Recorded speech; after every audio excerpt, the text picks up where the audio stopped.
new strategy for the chief executive, new strategy for the CEO. So what I'm going to do today is reference some work called Tibetan Pulsing. Tibetan Pulsing was first given its name in 1983, apparently by Osho, when he named a work that was being developed by a person called Shantam Dharaj and his co-founder Suzanne Prabhuta. And what I'm going to give you is practical in the sense that I studied with Suzanne Prabhuta, who has now passed, in fact they have both passed, for 10 years. And we did some work called The New Mind. And in this work we looked at the 7 stages of human development towards a new mind. And there is a clear indication of what steps, if you like, that we as humans have to take. And I am, and I'm particularly sort of interested in speaking to chief executives, in fact anyone really, budding chief executives, but I'm particularly interested in speaking to chief executives, and my glasses are steaming up, and I'm particularly interested in speaking to chief executives because they have the power to influence lots of lives.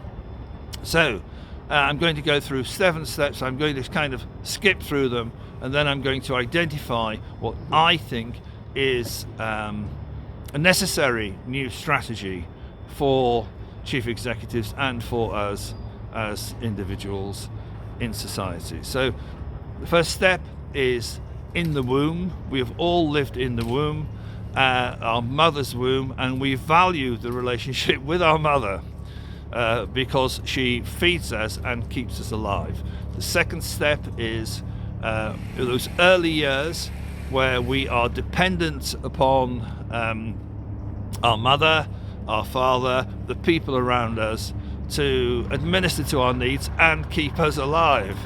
The third step is the puberty stage, where we have those hormonal changes and we are in a sense looking to mark our own self-importance, our own individuality.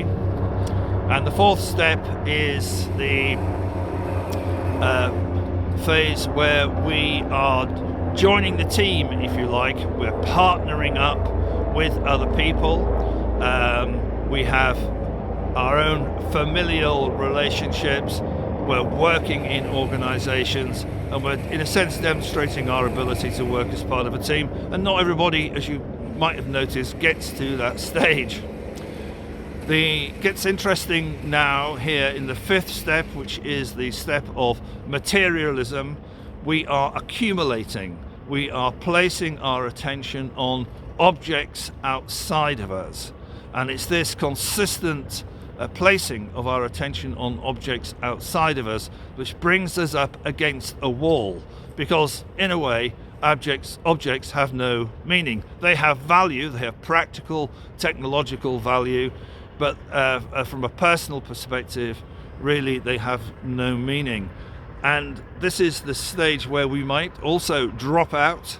We might leave our jobs, leave our partners, lose our businesses, or whatever else can begin to happen here, where we disconnect really from ourselves, which takes us rapidly into the 6th step, which is suicidal. It's the dark night of the soul.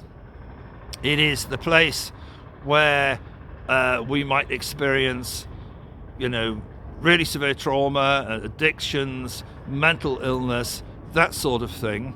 And the only way sort of out of the indication at the 6th step, and this is the bit that we need to pay attention to, I feel, is that we have to change the direction of our attention from the external values to the internal world, our own internal world, and go back, if you like, and feel ourselves. And the way that this is done is There are many techniques, I'm sure, but the way this is done in Tibetan Pulsing is called a meditation.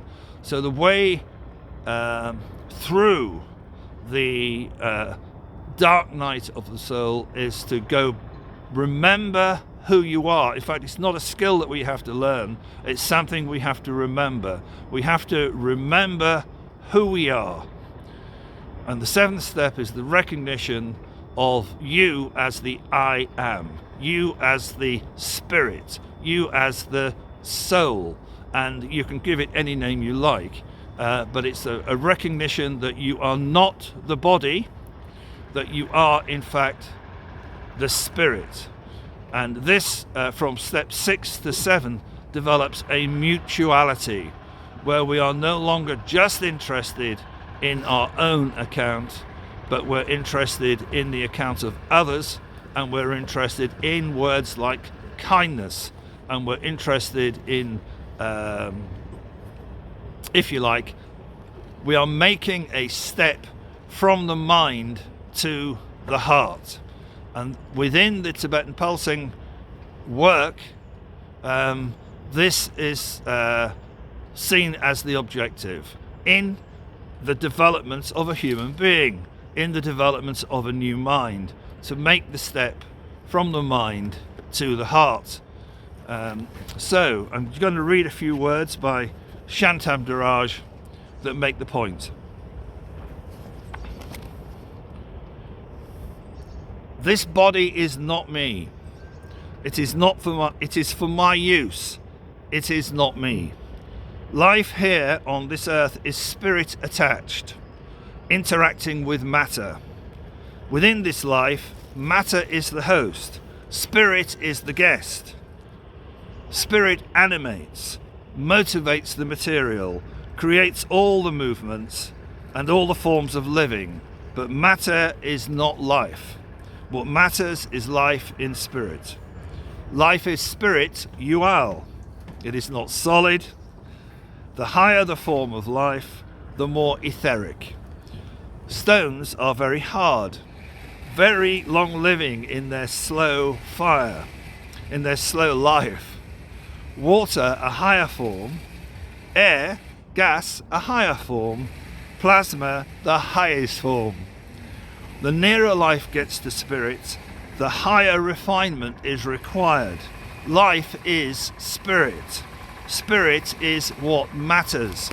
And that's exactly what many, many chief executives are looking for in their organization. Spirit.